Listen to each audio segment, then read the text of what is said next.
Welcome, everybody, to the For the Love of Language podcast. I'm authentically EJ. And I'm Stacy the linguist. Happy to have you here, folks. Yeah, and today we're going to talk about more of a psycholinguistic topic, a little bit of the debate about is language an innately human thing? Is there like a specific language part of the brain that only humans have? Or is it just another, cognitive process like everything else that we do in life? Yeah.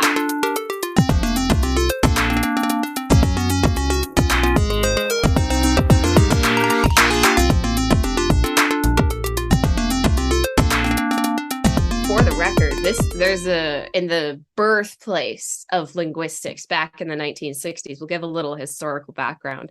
Back in the 1960s, there was a man named Noam Chomsky, and Noam Chomsky and a gentleman by the name of B.F. Skinner had a little tiff with one another. They had a little bit of an argument about specifically the origins of human language. B.F. Skinner was a behaviorist and was like, yeah, no, language is just a result of human behavior. It's nothing more than like a complex communication system. And we're all just, these animals walking around. And Chomsky was like, but actually, what if not? What if there actually is like a part of us that contains language and is like perfectly unique to humans, and that's what makes us like linguistically capable compared to all the other animals in the world. And this shook mountains. The earth trembled in the B.F. Skinner Noam Chomsky debate, and it lives on to this very day. Oh, EJ, did you freeze? I did, okay. But I think I'm back now. I think you are back now. Okay. It was a really awkward, dramatic moment when you cut out, but I think we're good. It was. I was like, dun, dun, dun. You're really you building it up. And I was like, oh, no. Yeah. I was like, do I carry on? But I was like, no, you're stuck in the same position. But we're good. So yeah, I think that was a really, really good introduction. And I think there's a bunch of different angles you can take to approach this. Like there's so many questions embedded in this, and we're not going to be able to discuss them all. Like, well, do animals actually have language? Because, dolphins and bees and stuff. Or like, what are the different ways that you could actually try to prove that it works one way or another? And so a lot of people will look at like brain injuries and how does that impact language? Yeah.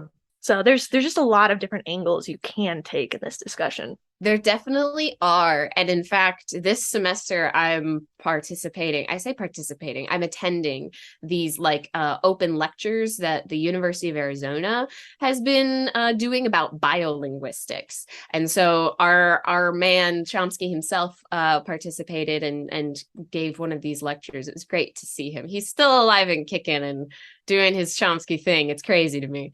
And so people like Chomsky who fight for this idea of a language faculty, something inside of your brain that holds language and processes language.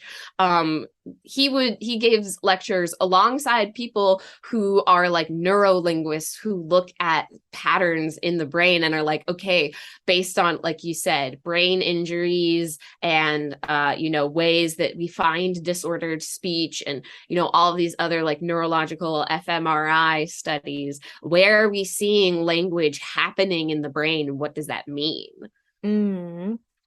Yeah, one that I found really interesting is actually there's studies that compare how your first language works in the brain versus how your second language works in the brain, which is like also super, super fascinating. Like a bilingual using, both of their language might do it a little bit differently than someone who truly learned a second language later on in life. Yeah. Yeah, it's absolutely fascinating. The neurolinguistics popped off in the 90s and kind of died off for a little bit, but it's coming back just because technology is getting so good at like brain imaging and stuff. Like when we first discovered brain imaging, we were like, oh my God, we can do so many things with this. But then we realized it wasn't as good as it could be, but it's coming back. And so people are looking more into this, trying to understand, what exactly is going on a biological level and not just a psychological level. But this debate about the innateness of language is partially like physical. Is there actually like a little nodule inside of our brains that's controlling language? Along with just like cognitive, like, okay, maybe if language isn't like a specific little being inside of our brain that holds language, is there like a specific cognitive process that we can call a language faculty that essentially does what, but it may not be like purely neurological, but psychologically it's functioning as its own independent thing. So the debate is both physical and psychological, which are very different and can be kind of confusing for those who are just entering the debate. Definitely. Yeah, that's super, super interesting. I'm gonna just start off with, the controversial question. Which side are you on, Stacey? Oh, baby. So I personally, and I'm stipulating this big asterisks. I currently and presently believe that language has come about as a highly intricate, complex communication system, and we use other pattern recognition cognitive faculties in language. Language is just a highly developed form of pattern recognition, the way that I see it. And I find this evidence in other places, like bilingualism, like having like multiple modals, doing like sign languages and other things. And I've been looking a lot into like how logic can be used in language theory and how logic is used on a wider scale to talk about cognitive patterns. And I'm seeing lots and lots of overlap, and it could be coincidence, but I presently believe that there is no language faculty. There is no like one specifically language process. I think that everything in our minds is connected, just like I think a lot of things in the world are connected, and how the whole universe is interconnected. I don't think that there's one specific, thing that's like unique to us, that's like God-given or whatever. I think that it is much like the beauty and vastness and complexity of the universe itself. There is a beauty and vastness and complexity within ourselves. Yeah, so you align more with like the B.F. Skinner, this is patterns, this is really similar to all of our other cognitive functions at a certain level, rather than the Chomskyan idea of, the language faculty in the brain. Yes. Now, I will also stipulate I'm not a massive B.F. Skinner fan, nor are my current positions based specifically on his work. But if we're talking about these different camps and we have to take sides, then that is where I kind of like lean, as opposed to, there being a specific language faculty that is like unique to humans, that has its own unique cognitive processes that are different from everything else in the human mind. Yeah, I think I mostly align with that as well. Like, obviously, if you want to form your own opinion about this, you can read all sorts of different studies and information that's out there and like go and research and form your own opinion. Yeah. But, it is a little bit of an abstract idea, especially when you're talking about cognitive processes as opposed to like, specific regions of the brain. But like, there's been a lot of research into the plasticity of the brain and how, it can continue to learn and grow maybe more than people used to think. But at the same point, there are like, we know that if you get injuries in certain parts of the brain, you're more likely to have certain problems. So that is a little bit more in support of like the Chomskyan idea. So like, I can definitely understand some of the arguments on both sides, but I do kind of group in language with most other cognitive processes, patterns, things that, we do in life. Yeah. And for the record, for anybody who wants to look more into this, there are like a few very specific arguments and papers about this specifically. But as linguistics has grown as a field, you see this debate happening more and more in other ways. So people don't necessarily address this head on in their papers anymore because it's a debate that's, tale as old as time. It's so like ingrained within the culture that you like the way that you tailor your theories and your work is more of a reflection on this initial stance rather than being explicit about this argument. So I will just kind of, for all those who want to look into this more, you might have to dig and you might have to read a lot of things about a lot of different, like, just what you might see as like random like work looking at different things to kind of like dig in and see, all right, how is this specific experiment indicative of this person's stance on like innateness or the language faculty? So people have kind of like, they've done, I wouldn't say sneaky, but more elaborate work to kind of hit home their own specific viewpoints. Mm-hmm.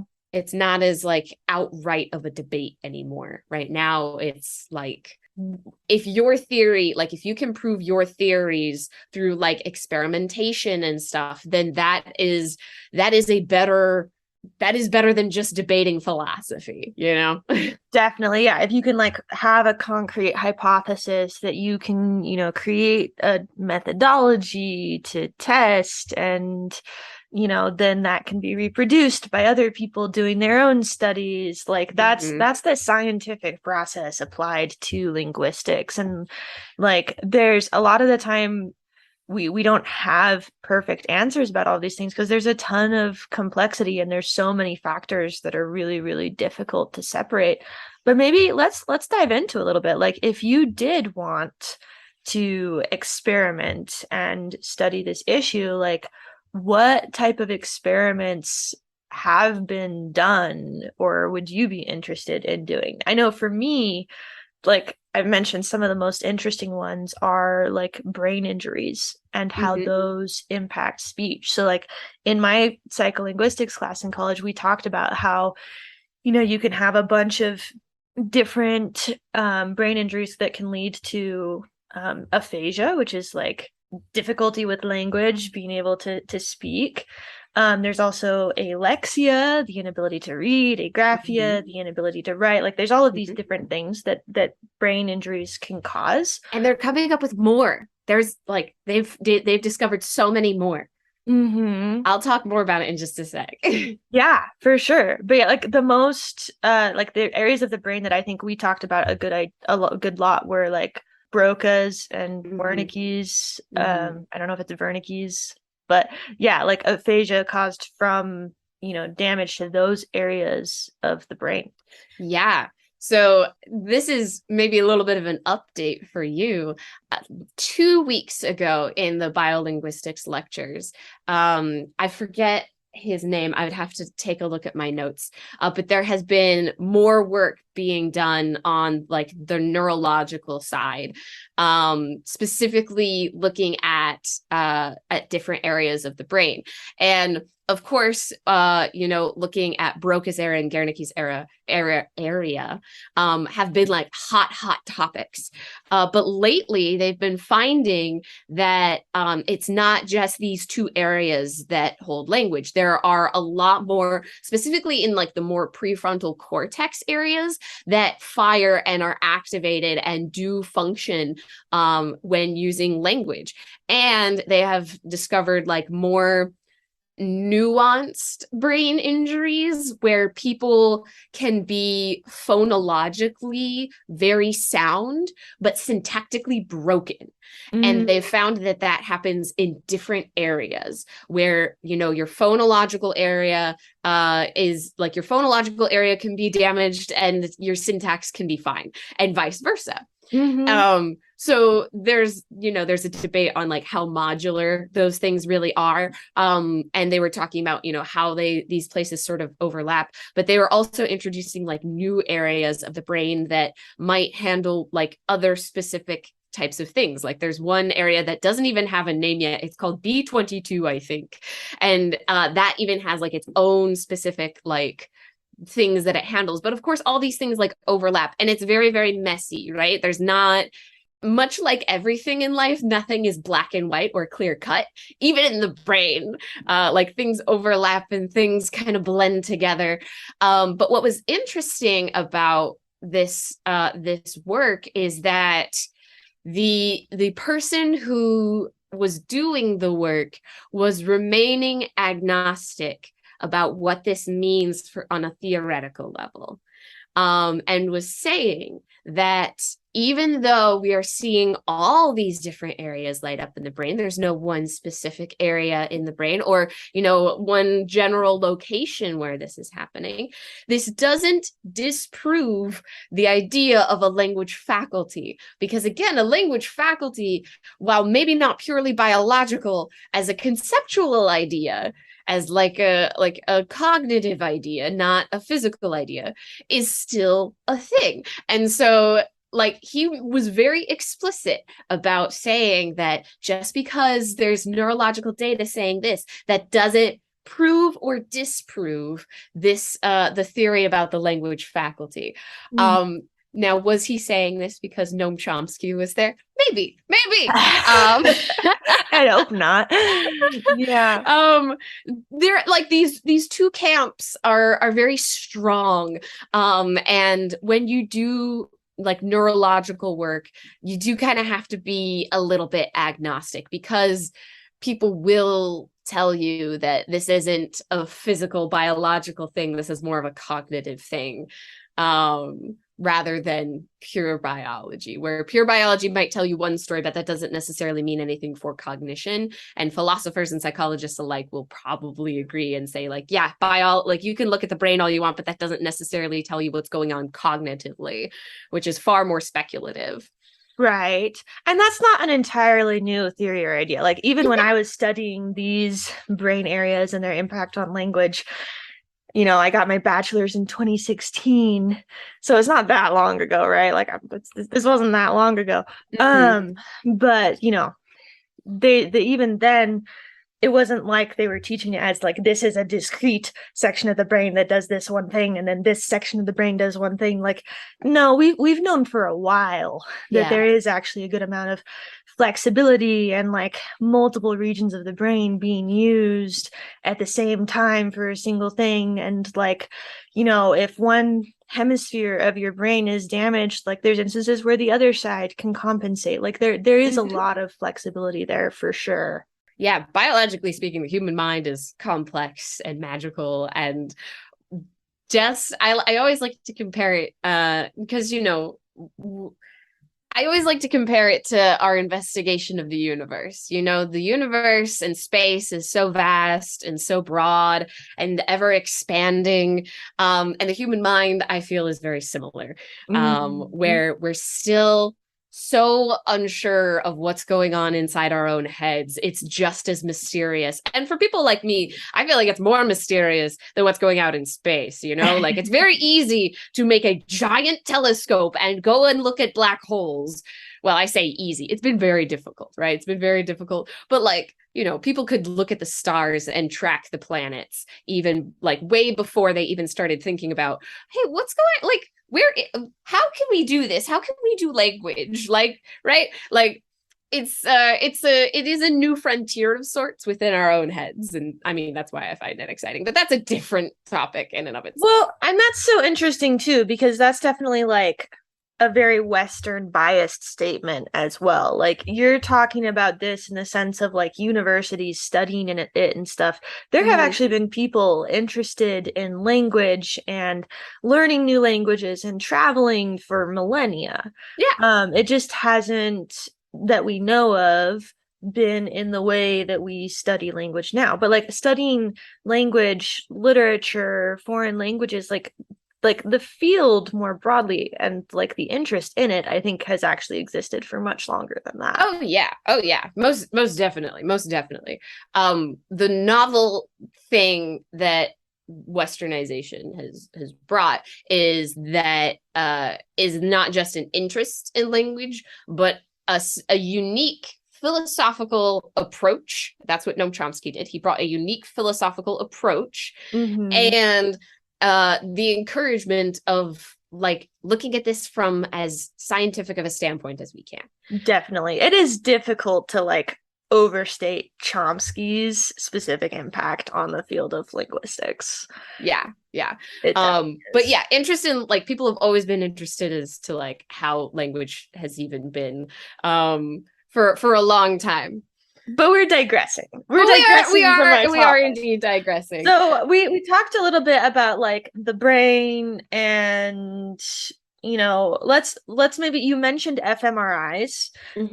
So that's another way, like without actually damaging the brain or like taking the brain apart, we have electromagnetic imaging and different ways to actually see a little bit more of like what areas are the electrical impulses being fired in, and fMRIs, functional magnetic resonance imaging, are one of those techniques.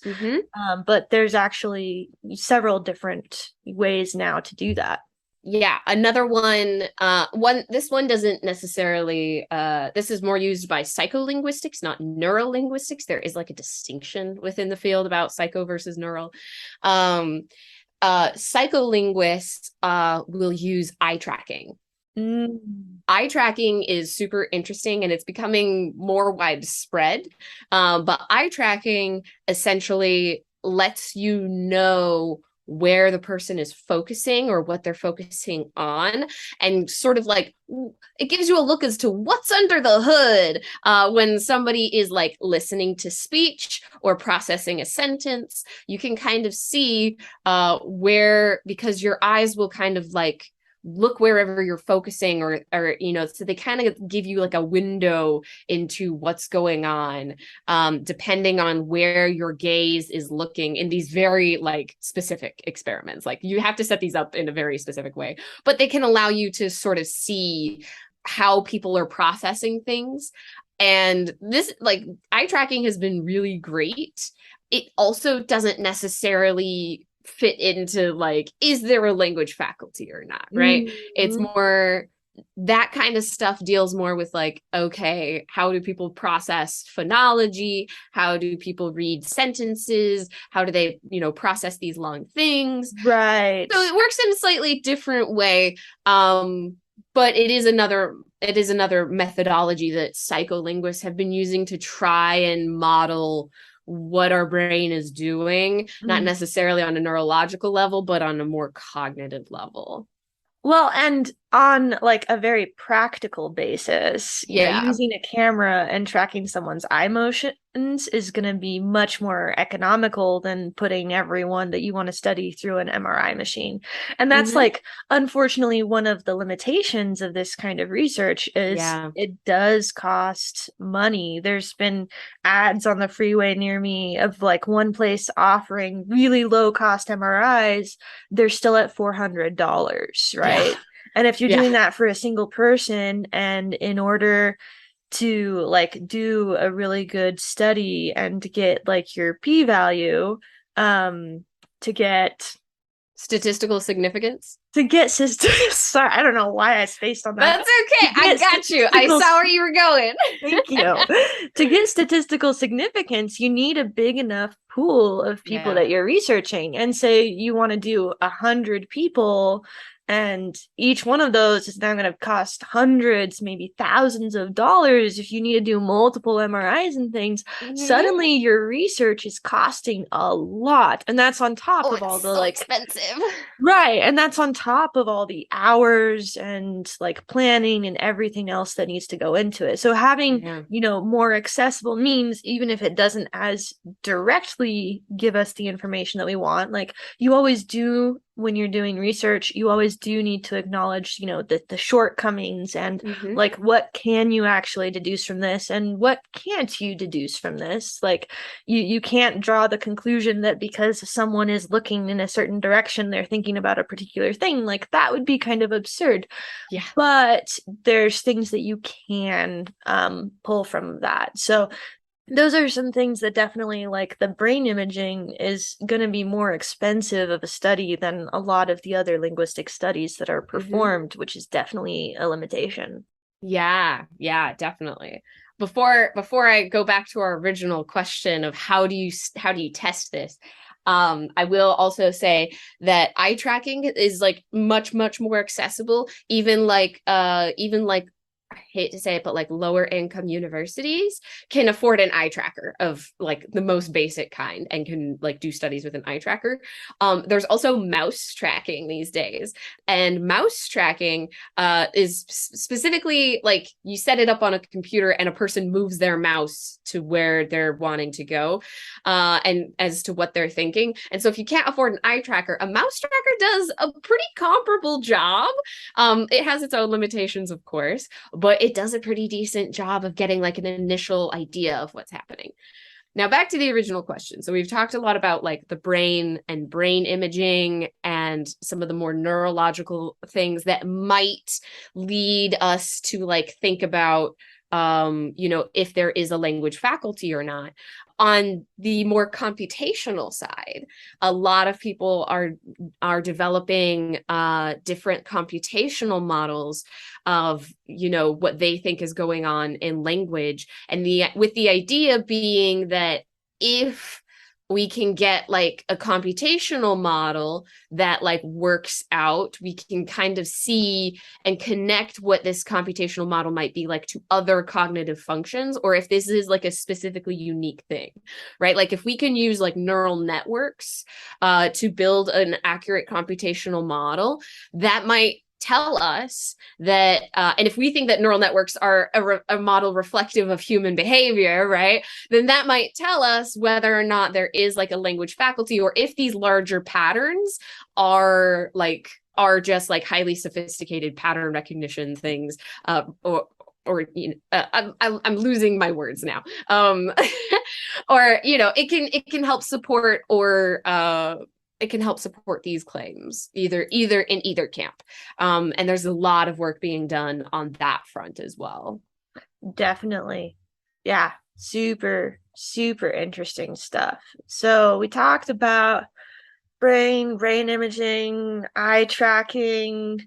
I think the other big one that I've heard of is just like language acquisition studies. Like if you look at how a child learns a language, or if you look at how a human learns a second language, can you garner anything from that research and knowledge that would apply to this, innatist debate? Yeah. So to go into that a little bit, especially with second language acquisition, for a long time, there was this idea that both of your languages, if you were bilingual specifically, that both of your languages live in separate areas of your brain and that they don't interact, and that they kind of function independently. But not true.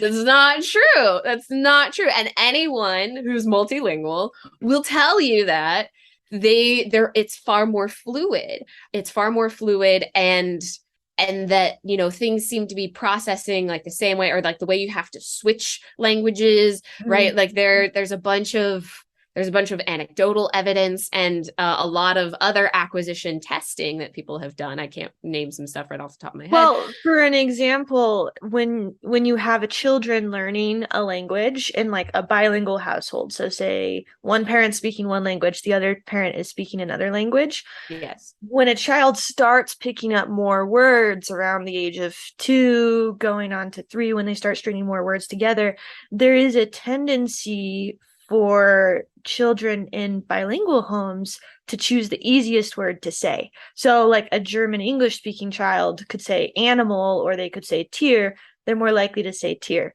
And that's true like with lots of different languages. And so that's showing like the languages themselves aren't necessarily separated when they're learning them. They're just like pulling whatever's easiest to say at that point. Yeah. Not because of like, not, and I want to specify, not because one language is easier than another. Let's get that No, very, like the very clear. specific word. The specific word is easier to pronounce in their mouths because their very small bodies are still developing and tongue movements are hard. I just wanted to clarify for our audience Yes. Because I feel like that distinction is, there is no language that's easier than another. But for a child, if something is easier to pronounce, they're going to choose the easier thing to pronounce because, again, tongue movements are very hard. Because of that, they'll end up mixing languages. So I gave the example of the word animal being easier to say in German, but there's also going to be, for a German English child, words that are easier to say in English. Mm-hmm. And so they'll actually just mix words all the time. Yes. And the study of like mixing, like code mixing and stuff, has also kind of lent itself to an understanding of how people are structurally, phonologically blending languages together. Mm-hmm. And code switching is when you are like speaking one language and switching to another and switching back. When I was going to international schools growing up, this would happen all the time. Where constantly, like, I'm sure. Speaking a sentence and pull in words or phrases in another language, or like, switch back and forth just based on who you're speaking with and how the conversation is going. Yeah. So again, this can, like based on your model of how second language acquisition works, one could say that, you have an L1 and your L2, and there are two separate things, and then sometimes you switch between them so fast. Other people would say that, they both exist within your one language faculty, and your language faculty is using both simultaneously.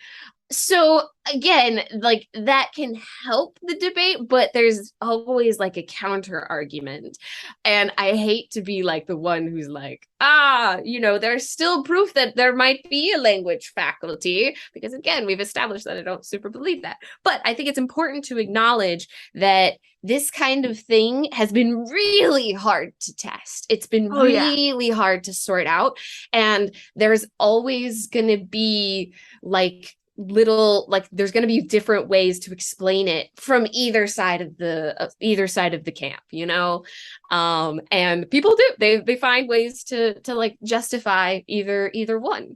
And so it's really hard to be like, this one thing tells us that there is no language faculty, or this one thing tells us that there is a language faculty. You can't definitively prove it one way or the other is kind of the point. Like, this has been an ongoing debate for decades, and it's fascinating, and it has generated so much great linguistic research. Mm-hmm. And so definitely, look into it more.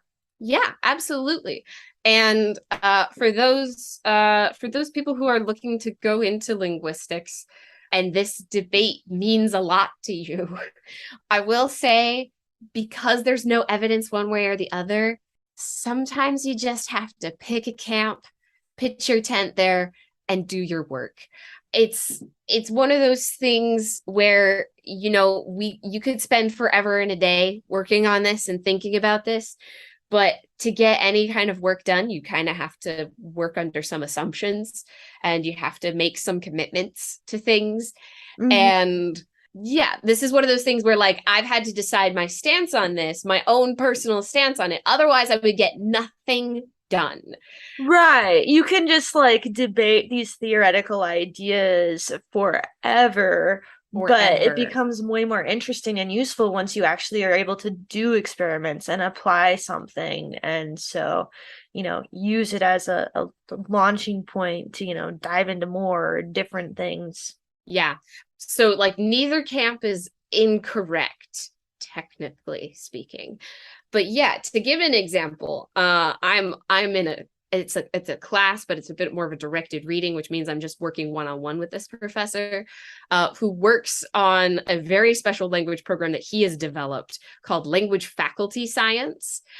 And because I don't believe in a language faculty, working in this program with him has been especially difficult for me because it's all about what can we do to test the imaginary language. I say imaginary. What can we do to test the language faculty inside of our brains? There's a lot of like meta-linguistic things going on, and he thinks that you can, by like a lot of self-reflection, you can figure out what's going on inside of your language faculty. But again, for the first like 3 weeks of this class, I was just having such a hard time because I don't believe a language faculty exists in the way that he does. And so we were kind of just going at it for the first 3 weeks of class. And finally, I was like, you know what? He's not going to get me to see his point of view. I'm not going to see his point of view. Like, we're not going to understand each other on this level. I got to just drop it and just see what he is doing experimentally that he thinks supports his point. Like, otherwise we could just hash this for the entire semester, but that's like not productive at all. So I myself had to have this mindset change, and this is partially why we're bringing this up, is because this has been very relevant in my personal life of like, so sometimes you just got to pick a camp and run with it and see where it takes you. And seeing where it takes you, and if it takes you into different areas that can inform us more about how does syntax work, how does phonology work, how might this let us help save endangered languages, what does this tell us about about other things, so how it benefits the rest of the scientific community is far more important than this tiny little part of the debate of like, is the language faculty even really a thing at all? Right? So that just kind of hits back home my point of sometimes you just got to pick a camp and pitch your tent there. Right. And then, always be open to new knowledge, new research, always be looking for new things, but definitely not something that it's worth, grabbing your pitchfork and getting real angry about. It's just a good discussion. It's an interesting theory either way. It is. It really is. Do you have anything else you'd want to say about the language faculty idea? Okay. Maybe I can expound on what this language faculty idea means in a couple of different senses, because there is some internal debate within that camp about what a language faculty even is. So there is an idea that there is a thing inside of your head, or cognitively, physically, whatever people want to believe. And there exists language in its like purest form. And this language, what they call like your I language, and there is some debate about what is an I language versus an E language and where the boundaries are. Again, it's complicated within itself. But essentially what they're saying is that the language faculty itself is perfect, and all of your thoughts are generated in this I language. Thought and language are inherently connected, and some would argue the same thing. And that this like language faculty is purely like syntactical, with some like semantic smatterings, but it is like purely syntax, and everything gets generated there and then shipped off to morphology, phonology, interpreted by like semantics and context and some of this other stuff. So people who believe in like the language faculty are very, very, very syntax heavy. And you see that with people like Chomsky, who, have influenced the fields of phonology and stuff, but have primarily focused around syntax because they believe that syntax is pure language structure, is just pure structure, and that is pure language. And I won't go into my thoughts or opinions on that, but it is a very interesting thought that there is this cognitive function that is pure black and white with no gray in between. Now, there is some debate about that point itself, right? A good chunk of people do kind of like have that stance, and other people think that, okay, even if there is a language faculty, it may not be perfectly black and white. There might be some variation and changes, but the core idea of a language faculty, the way that it was like intended and how some people still intend it, is that it is like language incarnate that that then gets kind of muddled up by all this other stuff and externalized in a linear format. And that's why we see differences, but inside we are all exactly the same and there's pure syntax.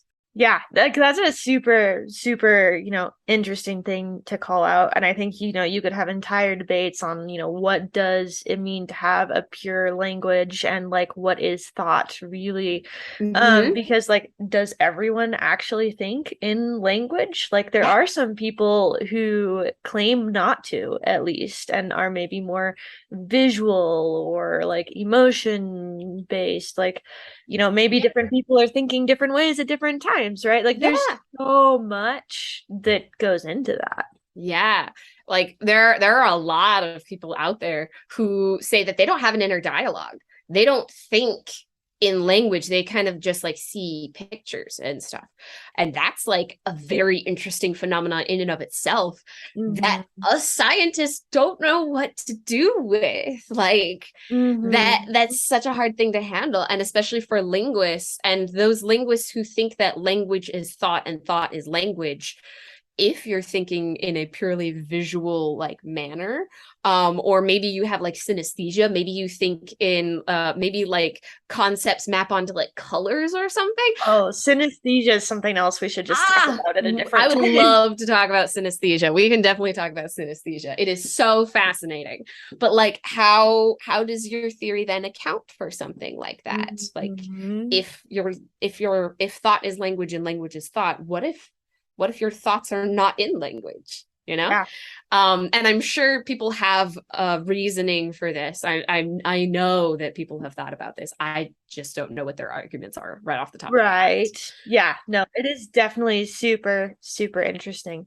But yeah, I think we've had a really good discussion about the language faculty. So maybe there's other pieces that we can dive into more in future podcasts. Yeah. No, but I thought I figured it was just good to expound more on what the language faculty is, because a lot of people if you don't take a linguistics class, you don't think about language being like this. This is like it's new in that it came about in the 60s, and it's not like a frame of thought that a lot of people have like taken, especially around language. And so having an understanding of what people are even talking about, what they're implying when they say that there's a language faculty, I wanted to just make sure we had a little bit of clarity on that, because it is kind of a different way of thinking that not a lot of people are used to. Right. And it's a big debate in the linguistics world. There's big concepts and definitely a lot to discuss there. Yeah. All right. Well, thanks everybody for tuning in. Follow us on Instagram at For the Love of Language, and definitely let us know what you think. We're posting reels and we're doing fun things. So like stay on top of our Instagram, because that's how we get in touch with you guys. For sure. All right. See y'all later. Bye.